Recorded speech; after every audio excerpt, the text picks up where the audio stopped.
Η Παρασκευή είναι η αγαπημένη μου μέρα. Έρχεται το Σαββατοκύριακο και έχω αυτό που μου λείπει περισσότερο απ' όλα και που έχω ανάγκη όσο τίποτα. Την αποχή από την αναγκαστική επαφή μου με τους ανθρώπους. Τα Σαββατοκύριακα νομίζω ζω όπως θα ζούσα αν είχα λύσει το βιοποριστικό μου, απομονωμένος με 2-3 ανθρώπους που πραγματικά με γεμίζουν. Τις Παρασκευές λοιπόν έχω ένα πολύ ευχάριστο συναίσθημα, μόνο που σήμερα ήθελα να μοιραστώ ένα άλλο συναίσθημα όχι τόσο ευχάριστο, της απομάκρυνσης και της αδικίας.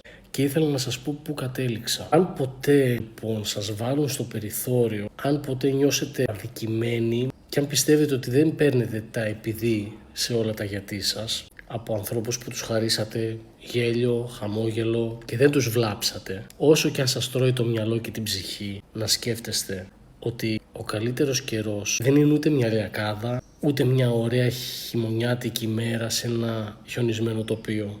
Ο καλύτερος καιρός είναι αυτός με τα γυρίσματα. Αυτός που σε έφερε σε αυτή τη θέση μπορεί να νιώθει μεγάλη ντάνα, αλλά πίστεψε, με μια μέρα θα φάει στη μάπα και θα καταλάβει ότι η μεγαλύτερη ντάνα σε αυτή τη ζωή είναι η ίδια η ζωή. Και αυτή είναι που φροντίζει να αλλάζει θέση στους ανθρώπους ανάλογα με τις συμπεριφορές. Εξάλλου οι συμπεριφορές μας είναι τα βιογραφικά μας. Καμία θέση δεν είναι δεδομένη. Γι' αυτό φροντίστε εσείς που βρίσκεστε αυτή τη στιγμή σε ευνοϊκή για τα μυαλά σας θέση, να φέρεστε τίμια. Γιατί όταν έρθει η ώρα η ζωή να σας μετακινήσει σε μια άλλη θέση, θα θέλατε να σας φερθούν επίσης τίμια. Εσύ που νιώθεις όπως νιώθω εγώ σήμερα, μη μου στενοχωριέσαι που σε έβλαψαν.